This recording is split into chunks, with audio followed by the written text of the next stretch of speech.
what that means, everyone. Welcome to Daytime. It is a West Wednesday, and Chef Brian West is joining us in the kitchen. He just returned from a wonderful vacation, didn't you? Yes. Were you lounging on the beaches of Mexico? I was in Cabo San Lucas for 9 days. It was amazing, all through Baja, the Sea of Cortez. It was beautiful. I liked it a lot more than I thought I was going to like it, actually. Yeah, I know it was going to be good, but I didn't think it was going to be that good. It's a great yeah, location. No, and it is. You loved it so much you were inspired by some of the dishes that you had while you were in Mexico, and that's why today you are making Fish tacos. Fish tacos. Did you have some while you were down I in did. Mexico? I had some quite often, actually. I ate them about 4 or 5 times when I was down there. And Yeah. I love fish tacos, and we do them here in San Antonio, too. We do them here in Texas very well. This one's a little bit of a spin, though. Okay. I felt like I didn't improve it, but I went a different direction with my fish tacos. Did you throw in a little Tex-Mex flair? Because you do that a lot. I do. And And so it's already going to be very, very Latin-based already. So what I did is I kind of combined it with a couple of different concepts, and we'll get into that in here just a bit. But one thing I did do that's very different is I'm roasting the fish whole.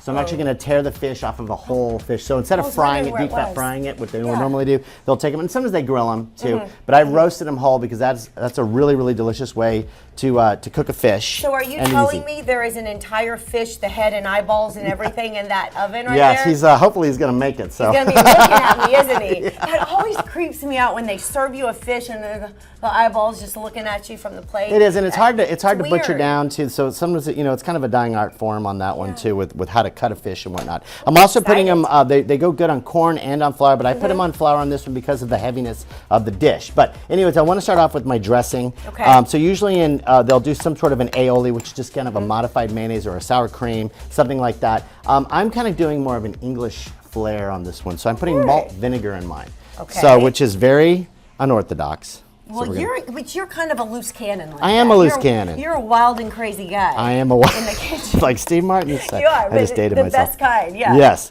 So we're gonna mix in a little bit of malt, a little bit of lime juice because you always gotta have some good acidity, a good amount of sugar. Sugar. What'd you call me? Sugar.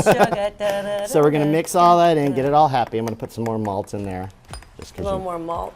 Yeah.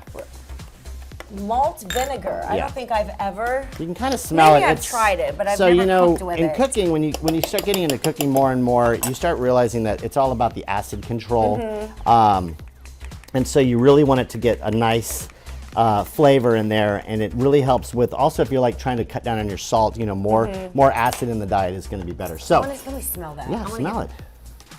Okay. Yes. See, you get it? The vinegar. Yeah, I got to whip the Remembering now? vinegar. So yeah, this is what they'll put on like fish and chips. Got it. And so I kind of just thought this makes sense to But me. it's easy to make. I didn't realize. Super easy to make. So I'm gonna dress some classic little shaved coleslaw. And so this is gonna be the vegetable in there. So another really interesting thing about Mexico is that they'll use a lot of cabbage, they use a lot of radish, and then when they started creating Tex-Mex, we started putting shredded lettuce in there. So it's a connection because it didn't grow the same. So wait, let's see how the this. fish. The whole let's fish. see if Wait, the we gotta fish zoom comes in out. here, Elliot. See if he's looking at us. Oh, he does still have his eyeballs and everything. He's got everything. So. Oh wow. So this is a snapper right out of the Gulf. Caught it yourself. Caught it myself. Got up early this morning. He's even got his teeth. Oh yeah. I see his little little defense chompers. mechanisms. His little defense. Well, it didn't work today. No, it didn't. Well, not to the pole. No. Anyway, so we've got this going. So this was about 20 minutes in the oven. Yeah, it's a good idea. I want him to see how you do this. How Yes. what was the official term? What you were doing to the fish? It's an art form.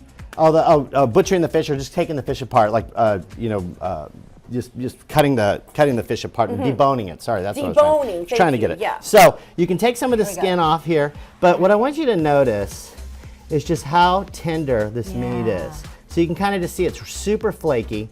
What kind of fish is this? This is the red snapper. Okay, and then how long and at what temperature? 20 minutes. I put it at about 400. Hit it with a little bit of olive oil, and this is perfectly cooked. The only tricky thing is just watching out for the bones. The tiny bones. The tiny bones. So, anyways, there we are. We're going to build a taco. I'm mesmerized. Yes, I know, it's super neat. So we'll go in with the fish first. Talk about fresh. Yeah, this is fresh. How do you avoid the bones? You just Well, kinda I know where that they I know that are? there's no bones in the main cavity yeah, right here, so yeah. I'm kind of, when you get into it a little bit deeper, Yeah. you'll start having to be a little more cautious on it. I do see in Mexico a lot when I would travel that this is one of the most popular dishes, just the fish on the dish. Yes. Right, and people just pick it apart and Yes. avoid the bones. Yes. So Mexican cuisine, I always say this, they're somewhat purist. They'll have Mm-hmm. tons of salsas and garnishes, but they really want you to kind of take it on your own responsibility on what you're going to put in there. So Got it. we're going to put in a nice little wedge of avocado, Always. and then we're going to, this is where it gets a little more delicious. Okay.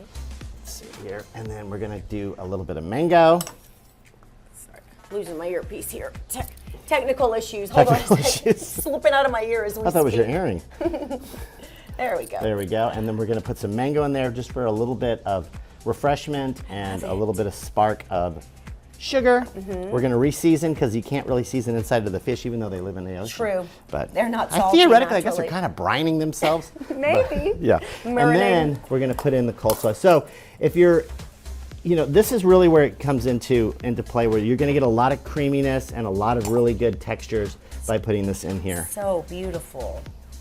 You do typically see them on corn, but I love that you did the flour tortilla. Yeah, it's a little bit of Heartier. a bolsterous, dish. So I want to do that, and then of course just finish it off with just a little more lime juice, Gotta have lime. Oh, that's beautiful, Chef West. and then that's it. Looky there, fish taco. Do we have a name for these fish tacos? Because you give all of your dishes a name. Yeah, these are Kimberly's fish tacos. Aw, thanks. I've been making them for 5 years. Thank you. I thought this I know was you're a just big for fish today. lover, so- Listen, I'm not a big seafood lover, and the problem is, when I like seafood, it's always fried, and that's not really good for me. So, but maybe I could learn to like this. Hey, while you finish this, I want to let our viewers know about what you have going on July 4th, because you are making the feast for them, and they can come pick it up curbside, right? Yes. So as you know, like every year I always do that big Thanksgiving Yeah. curbside. Well, a couple of years ago I started doing 4th of July. I've got my letter jacket in barbecue, Texas barbecue. Yes, I you wrote do. the book for the Culinary Institute of America. But so we're doing a full menu. You can order everything from potato salad, deviled eggs, dessert. We've got a really delicious pistachio cheesecake that I've been really playing with these years. But then all of the meats, any kind of meats. We even have sauces. So there's like 23, 40 different items you can get. You can a la carte pick them. We'll pack them up for you. We'll have it ready for pickup, fully cooked, ready to go with reheating instructions on the 3rd. Pick them up, you go home, and you're going to be a star. You're going to Take be a all star. the credit. Celebrating America's 250th birthday and also having Chef West make your feast for you. Yep. Thank you for being here. Thank you for the fish tacos. You're welcome. And I just slammed my hand into some mango and a little piece of fish there. That was awesome. All right. And you can get more information on Chef West by going to his website, chefbrianwest.com. That's also where you can sign up for the curbside on July 4th. Yes. Getting that barbecue. You can also find him on social media. Thanks, Chef West. You're welcome.